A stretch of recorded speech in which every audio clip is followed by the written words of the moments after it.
Good morning, students. Now we are going to start our fifth chapter, the noun and its case. Case को हिंदी में हम लोग कारक के नाम से जानते हैं. Case is the form of a noun or a pronoun that shows its relation to some other words in the sentence. तो केस जिसको कारक कहते हैं वह वास्तव में किसी नॉन या प्रोनाउन का संबंध वाक्य में किसी अन्य शब्दों के साथ बतलाता है. तो इन केसेस के बारे में हम लोग पढ़ेंगे. हम लोग पढ़ चुके हैं कि हिंदी में कारक 8 प्रकार के होते हैं: कर्ता, कर्म, करण, संप्रदान, आपादान, संबंध, अधिकरण और संबोधन. But in English we will read only 3 cases. There are 3 main kinds of cases: nominative case, objective case and possessive case. Nominative case को हिंदी में हम लोग कर्ता कारक के नाम से जानते हैं. ऑब्जेक्टिव केस को हिंदी में हम लोग कर्म कारक के नाम से जानते हैं और पॉजेसिव केस को हिंदी में हम लोग संबंध कारक के नाम से जानते हैं. तो यह वाक्य में जिस ढंग से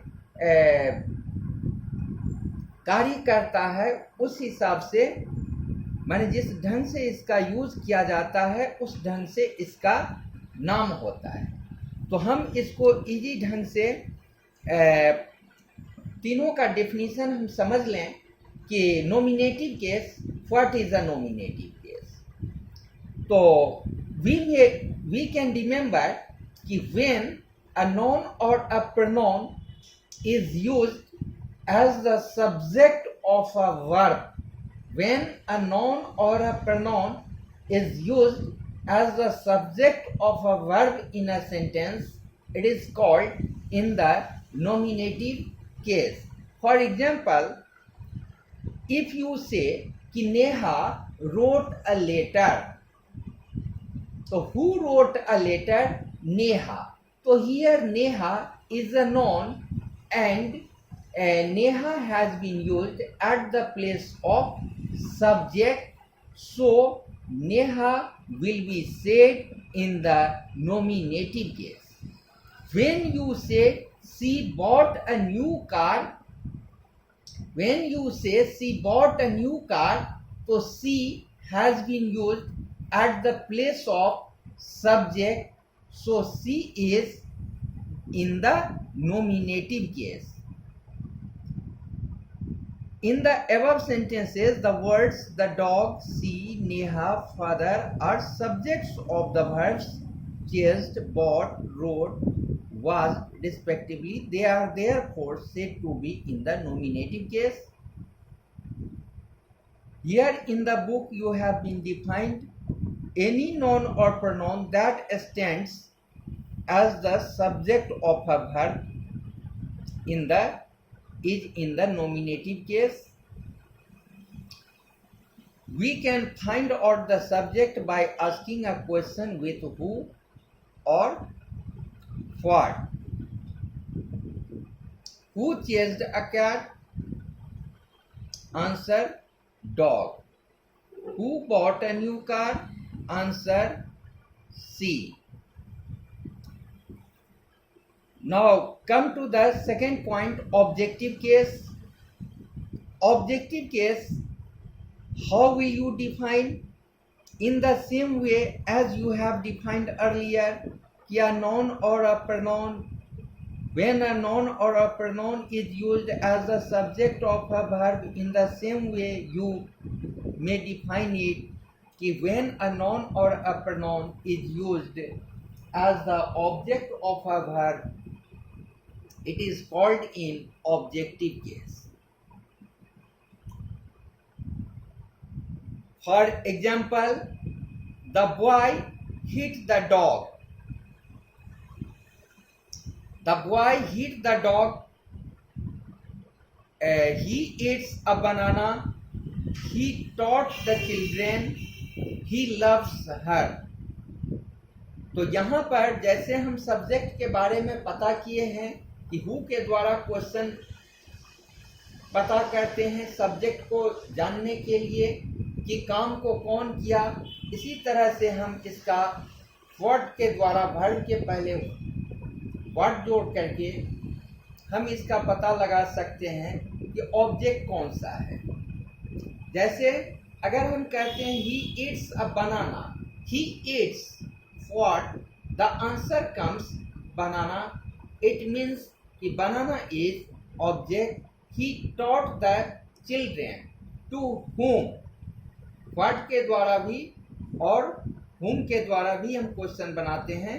ही taught the children means he taught to whom, the answer will come children, so children is object here. He loves her, he loves, to whom, the answer comes her, so her is in the objective case. So in the above sentences the words dog, banana, children, her are objects of the verbs he, eats, taught and loves respectively. They are therefore said to be in the objective case.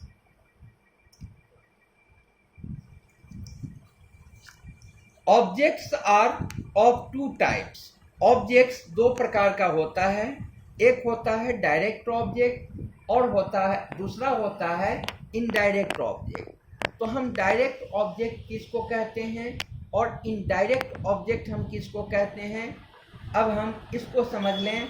जैसे अगर हम कहते हैं माई mother gave me a cake, मेरी माँ मुझे एक cake दी, तो मेरी माँ दी, अब वो देने का प्रभाव सबसे पहले किस चीज़ पर पड़ा, केक पर।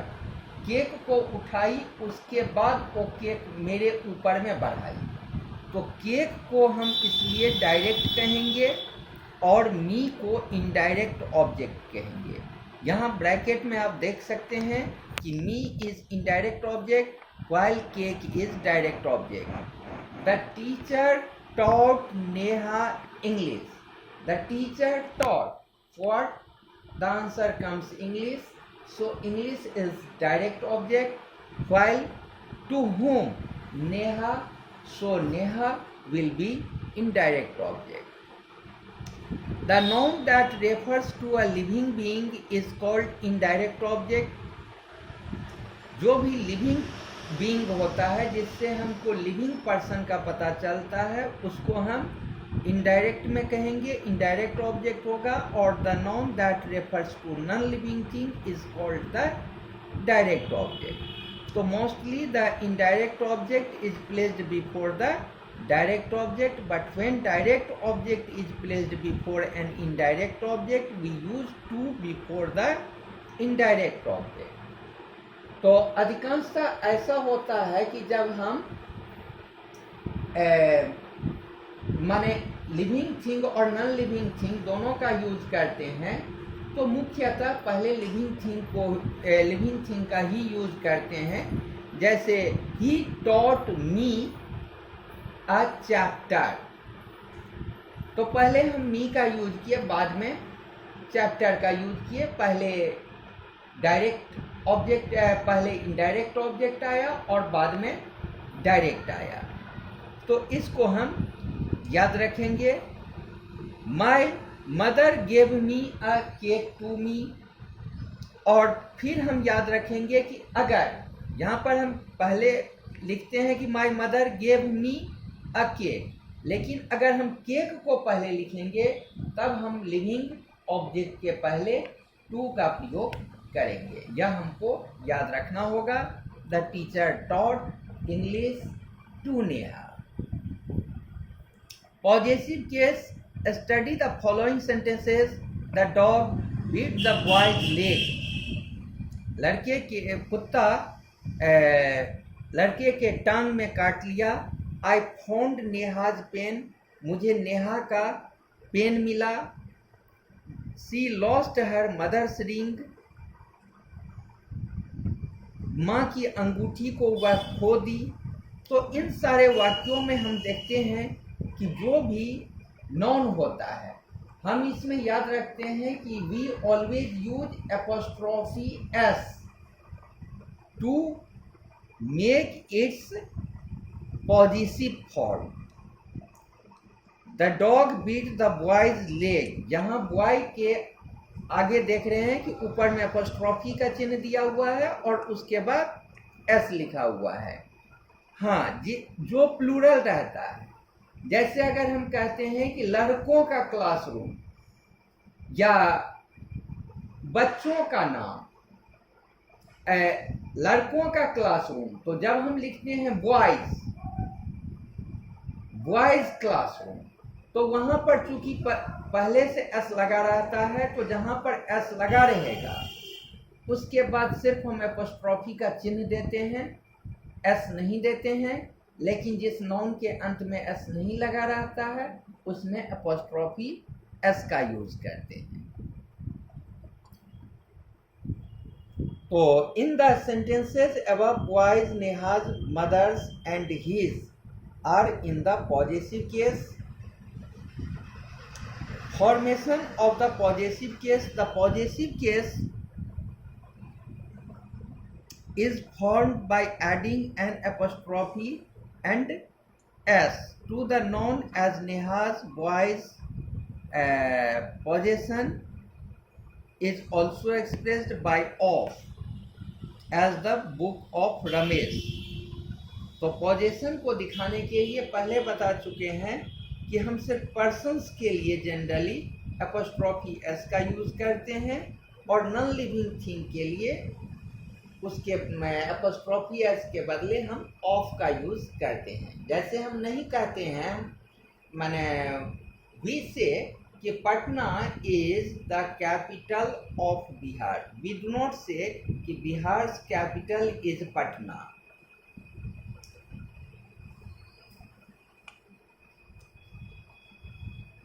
When a plural noun ends with s, the possessive is formed by adding only an apostrophe, boys, girls. बाद में केवल चिन्ह डाला जाता है, एस नहीं लिखा जाता है।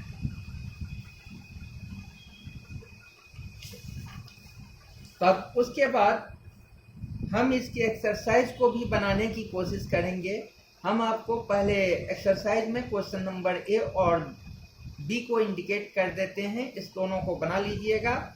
Read the following sentences and pick out the nouns and pronouns in the nominative case. नीचे में जो सेंटेंसेस लिखा हुआ है उन सेंटेंसेस को ध्यान से पढ़ेंगे और उसमें से आप नाउन्स और प्रोनाउंस जो कि नॉमिनेटिव केस में है उसको बाहर करके निकालना है। जैसे I met my friend after a long time, तो यहाँ हम देख रहे हैं कि आई जो है वह नॉमिनेटिव केस में है, उसको बाहर करना है। The sun rises in the east, इसमें द सन जो है वह नॉमिनेटिव केस में है। The milk is complete food, यहाँ पर द मिल्क जो है वह नॉमिनेटिव केस में है, तो यहाँ पर हमको यही लिख देना है कि milk nominative case, honesty nominative case. The second question is pick out the nouns and pronouns that are in the objective case.